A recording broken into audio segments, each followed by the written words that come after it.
할렐루야. 네, 복된 자리에서 하나님을 예배하기 위하여 오신 여러분을 사랑하고 축복합니다. 네, 오늘 말씀은 우리는 하나님의 것이라는 제목으로 이 시간 함께 시편 23편의 말씀을 나누어 보려고 합니다. 여러분, 우리가 보는 이 성경에 수많은 말씀들이 쓰여져 있습니다. 여러분, 그 중에서 가장 유명한 말씀 구절이 무엇인지 아십니까? 아마 다 아는 요한복음 3장 16절의 말씀이 아닐까 생각이 듭니다.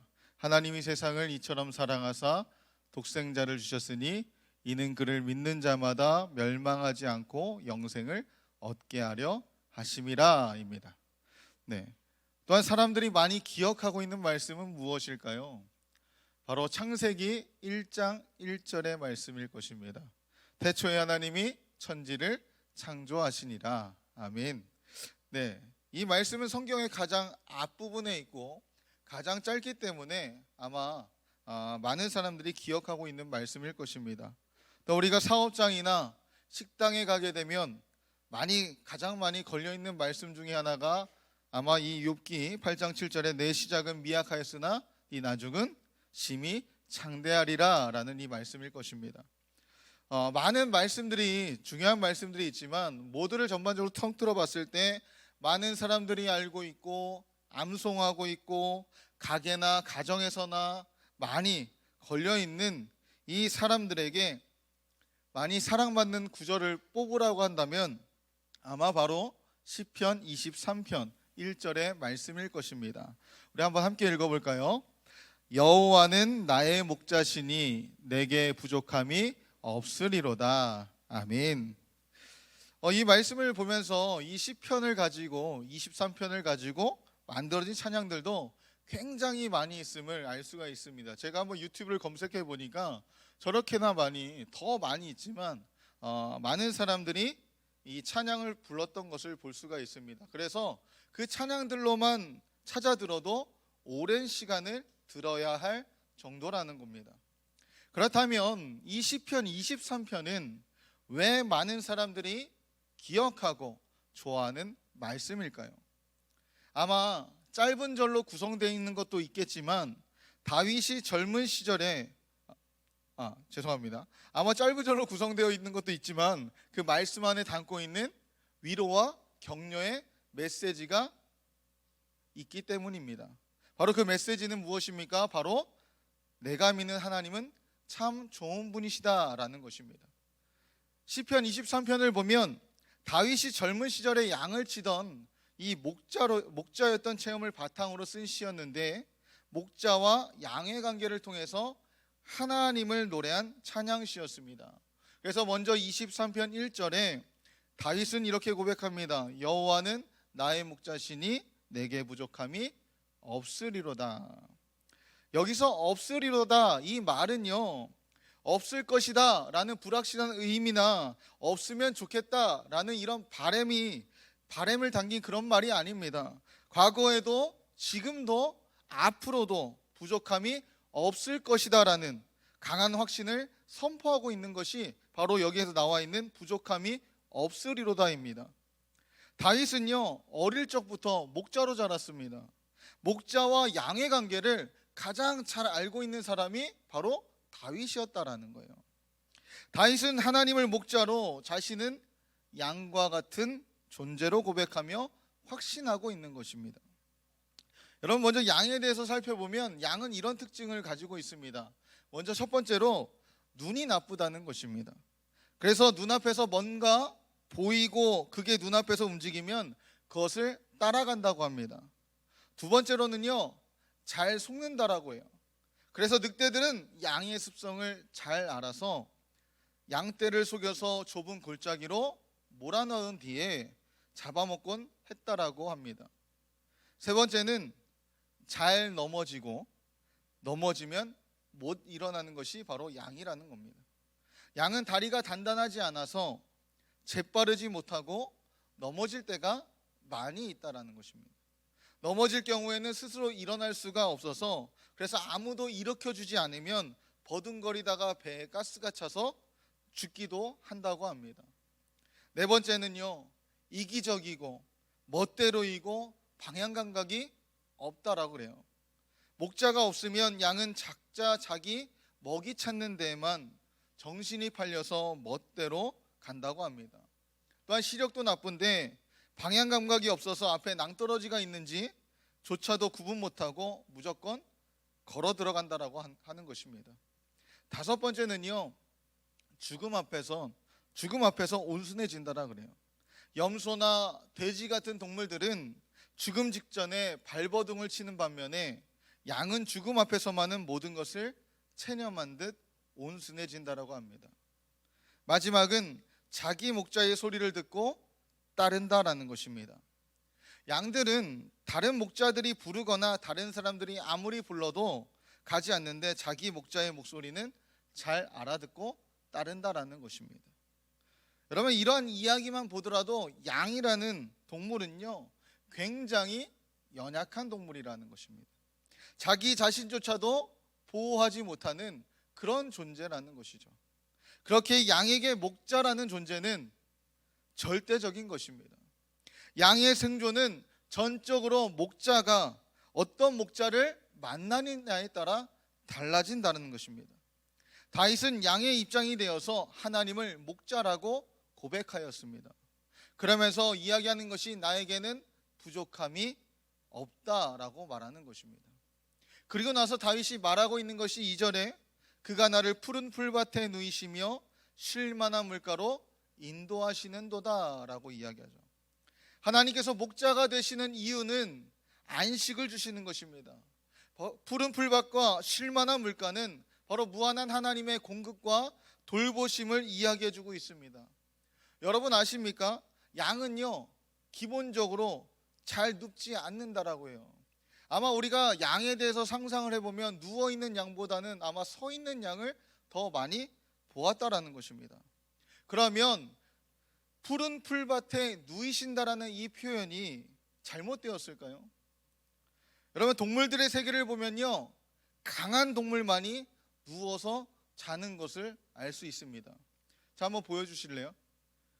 사자 그림입니다. 사자가 지금 자고 있습니다. 아주 편안하게 자고 있습니다. 사자가 이렇게 편안하게 잘 수 있는 이유는 그를 건드릴 적수가 없는 동물이기 때문입니다. 또 다음 사진은요, 뭔지 아십니까? 하이에나입니다.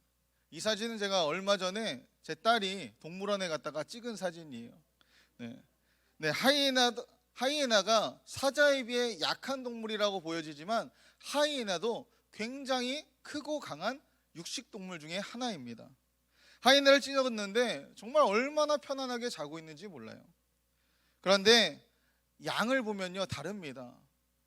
이 양의 모습인데, 양과 같은 약한 동물은요 절대 눕지 않는다라 그래요. 토끼나 사슴이나 이런 양 같은 동물은요 웅크리고 잔다라고 합니다. 잠을 자도 하루에 4시간 정도밖에 잠을 자지 않는데요. 왜냐하면 강한 동물들이 자기를 쫓아올까봐 긴 잠을 자지 못한 채 쪽잠을 잔다라 그럽니다. 누구보다 양에 대해서 잘 알고 있는 이 다윗이 이러한 사실들을 다 알고 있으면서도 이야기하는 것이 푸른 풀밭에 누이신다라고 고백을 한 것입니다. 이 말은 자신은 양과 같아서 편히 누워 쉴 수 없는 존재이지만 하나님께서 자신의 목자가 되심으로 자신은 누워서 잔다라고 고백을 한 것입니다. 또한 다윗이 목자이신 하나님이 하나님 자신의 이름을 위해 모든 것을 책임지시고 보호해 주신다라고 고백하고 있습니다.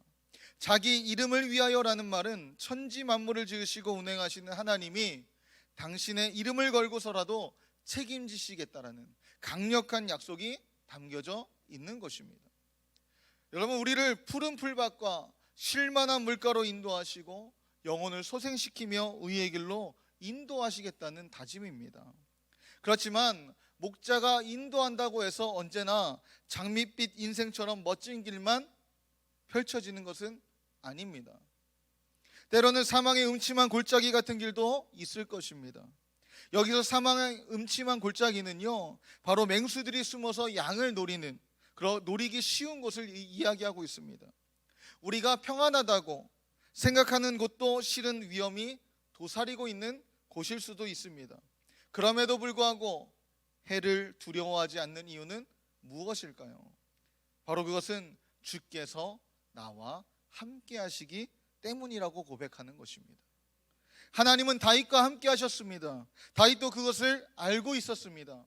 때론 잔잔한 물가와 푸른 풀밭과 같은 상황이 있었고, 때로는 위험에 처하기도 하였습니다. 죽음이 가까이 있다고 느낄 만큼 어려운 상황에 놓여 있을 때도 있었습니다. 그러나 어떤 상황에서도 그가 확신 가운데 평안을 누릴 수 있었던 것은 그가 누구와 함께 있었는지를 잘 알고 있었기 때문이라는 것입니다.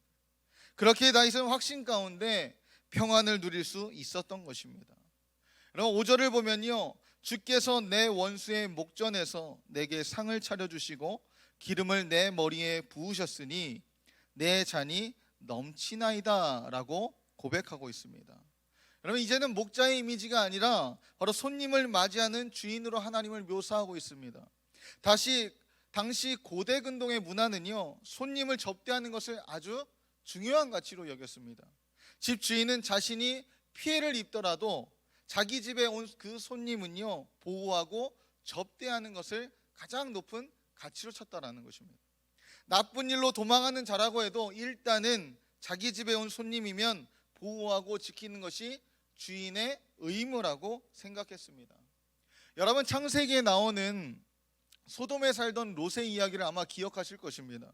소돔에 살던 롯에게 천사가 찾아왔고 이를 본 마을의 사람들이 와서 그들을 내놓으라고 할 때 롯이 어떻게 이야기하는지 기억나십니까? 롯은요, 자신의 딸들을 내어줄 테니까 건들지 말라고 이야기합니다. 우리가 생각할 때 어떻게 그렇게 말할 수 있을까라고 생각할 수 있는데, 당시에는 손님 대접의 가치를 그와 같이 여겼다라는 것입니다. 다윗은 그런 집주인의 모습을 보면서 하나님의 공급하심을 보여주고 있는 것입니다. 하나님의 그런 후한 대우에 다윗은 기쁨과 만족이 차고 넘쳐서 고백하기를 내 잔이 넘치나이다 라고 고백합니다. 자기 평생에 하나님의 선하심과 인자하심이 반드시 자신을 따를 것이다 라고 확신할 수 있었던 것입니다. 그래서 다윗이 내리는 결론은요, 6절에 내가 여호와의 집에 영원히 살리로다 라고 말합니다. 하나님이 나와 함께 하시니 나도 하나님과 함께 하겠다라는 고백입니다. 하나님의 선하심과 인자하심을 의심하지 않고 저는 따르겠습니다 라고 고백하는 것입니다. 여러분 시편 23편은요, 하나님을 노래한 다윗의 찬양시라고 이야기하는데, 다르게 표현하면 하나님을 향한 전적인 신뢰를 고백한 시가 바로 시편 23편입니다. 다윗이 하나님을 100% 신뢰하고 믿고 있다는 이 믿음의 표현이 담겨 있습니다. 그 한마디가 요약되어 있는 말씀이 6절에 있는데, 6절에 나오는 이 바로 반드시라는 단어가 있습니다. 히브리어로 아크라는 단어인데 그 의미가 확실히, 의심할 여지없이 라는 뜻을 갖고 있습니다.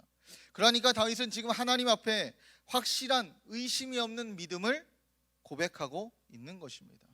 하나님은 나의 목자이십니다. 하나님은 나의 주인이십니다. 그 하나님께서 나를 보호하십니다. 그 하나님께서 나의 필요를 공급해 주십니다. 그것을 내가 확실히 믿습니다 라고 고백하는 것입니다. 사랑하는 여러분, 여러분은 삶 속에서 어떠한 고백을 하며 살아가고 계십니까? 하나님이 나의 목자이심을, 하나님이 나의 주인 되심을 고백하고 계십니까? 여러분 오늘 말씀 제목이 우리는 하나님의 것입니다라는 제목입니다. 우리가 정말 하나님이 나의 목자가 되시고 나의 주인 되심을 고백한다면 우리가 하나님의 소유된 백성으로 하나님께 속하였음을 인정한다는 것입니다. 그렇다면 다윗의 고백이 우리의 고백이 되는 것입니다. 그런데 많은 사람들이요, 하나님을 신뢰하며 하나님을 믿는다는 것이 어려울 것이 없다라고 생각을 합니다. 또한 왜 내가 원하는 것이 잘 되어가고 있을 때 하나님이 선하시다고 인정하면서 믿음에 대해서 그럴 때는 의심하지 않지만 내가 원하는 대로 잘 되지 않을 때에는, 사망의 음침한 골짜기를 걷는 것처럼 어려움에 처해 있을 때에는 그렇게 고백하기가 쉽지 않다라는 것입니다. 그럴 때에는 하나님 왜 어찌하여서 나에게 이런 시험을 주십니까? 라고 하죠. 그러나 하나님은 변치 않으시고 하나님의 방법대로 하나님의 인자하심과 하나님의 선하심을 나타내시고 있다라는 것입니다. 그렇다면 이것은 무엇이 문제이겠습니까? 바로 내가 문제입니다. 하나님이 나의 목자 되시고 주인 되시고 내가 하나님의 것이 되었음을 인정하지 않고 하나님께 맡기지 않기 때문에 그런 것입니다. 이전과 같이 내가 주인 되고 내가 목자가 되고 내 스스로 모든 것을 하려 하기 때문인 것입니다. 여러분, 다윗이요, 이 찬양시를, 하나님을 신뢰하는 이 고백의 시를 썼을 때가 언제였을까요? 왕이 되어서 평탄할 때에 써서 이러한 고백이 나왔을까요? 아닙니다. 오히려 그가 도망을 다니며 그의 목숨을 연명할 때 도망가다 갈 곳이 없어서 골리앗의 고향까지 가면서 최악의 상황 속에서 하나님께 고백한 시가 이 시라는 겁니다. 다윗은 모든 상황과 여건을 하나님께 맡겼습니다. 하나님이 하실 것을 기대하면서 믿음으로 나아간 것입니다. 여러분, 양은요, 내일 어디로 가서 풀을 먹고 마실까 염려하지 않습니다. 목자가 알아서 먹을 풀을 주고 먹을 물을 주고 찾아서 이동하기 때문입니다. 양은 사자나 이런 늑대 같은 맹수들이 나타날까 염려하지 않습니다. 목자가 지팡이와 막대기로 지켜주기 때문입니다. 그런 걱정과 염려는 목자가 하는 것이지 양들이 하는 것이 아닙니다. 모든 양의 문제들은 목자만 있으면 해결되는 것입니다. 여러분, 우리들도 마찬가지입니다. 전능하신 하나님만이 우리의 목자가 되시고 우리의 주인 되어 주신다면 우리는 걱정과 염려할 필요가 없다라는 것입니다. 하지만 우리가 하나님을 믿는다라고 고백하면서도요, 우리가 물질이나 질병이나 진로나 자녀의 문제 앞에 섰을 때 걱정과 염려를 가지고 나아가는 우리의 모습을 보게 됩니다. 우리는 연약하지만 우리의 목자 되시는 하나님을 믿는 우리는 무엇이 달라야 되겠습니까? 우리는 기도할 수 있다라는 것입니다. 빌립보서 4장 6절 7절을 보면 이렇게 말합니다. 아무것도 염려하지 말고 다만 모든 일에 기도와 간구로 너희 구할 것을 감사함으로 하나님께 아뢰라. 그리하면 모든 지각에 뛰어난 하나님의 평강이 그리스도 예수 안에서 너희 마음과 생각을 지키시리라. 아멘. 우리가 목자 되신 그 하나님을 신뢰하며 의지하기에 아무것도 염려하지 말고 하나님께 온전히 맡기며 기도로 나아가는 것입니다. 분명히 내가 처한 상황은 달라지지 않을지도 모릅니다. 어쩌면 그 상황은 더 악해질지도 모릅니다. 그러나 하나님은요, 우리의 마음과 생각을 지켜주시겠다라고 분명히 약속하셨습니다. 우리의 마음속에 일어나는 그 전쟁은 반드시 승리하도록 지켜주신다라는 약속입니다. 이것이 하나님께서 믿는 자들에게 주시는 약속의 말씀입니다. 우리가 그러기에 우리는 어떻게 해야 됩니까? 매일 기도하는 거예요. 크고 작은 염려들을 주님께 맡기며 나아가는 이 기도를 훈련하는 것입니다. 처음에는 작은 시간을 5분 10분이라도 시간을 정해놓고 주님의 은혜를 생각하면서 모든 문제를 하나님께 맡겨드리는 것입니다. 여러분, 이런 말이 있습니다. 기도를 하는 것과 기도로 사는 것은 다르다. 기도를 하는 것은 기도의 능력을 믿지 않아도 할 수 있지만 기도로 사는 것은 기도의 능력을 믿지 못하면 할 수 없는 것이다. 여러분, 매일 기도하고 끈기 있게 기도하며 살아간다면 많은 염려와 근심들이 사라지고 우리의 힘들고 어려운 상황들도 점점 바뀌어질 줄 믿습니다. 사랑하는 여러분, 기도하며 믿음으로 하나님께 맡기시길 바랍니다. 하나님께 기도하며 하나님의 하실 일을 기대하는 저와 여러분 되길 간절히 소망합니다. 다윗의 이 고백이 바로 우리의 고백이 되어서 우리의 목자 되신 주님을 우리의 삶 속에서 붙잡고 의지하며 하나님의 그 놀라우신 은혜를 경험하는 저와 여러분 되시기를 주님의 이름으로 간절히 소망합니다.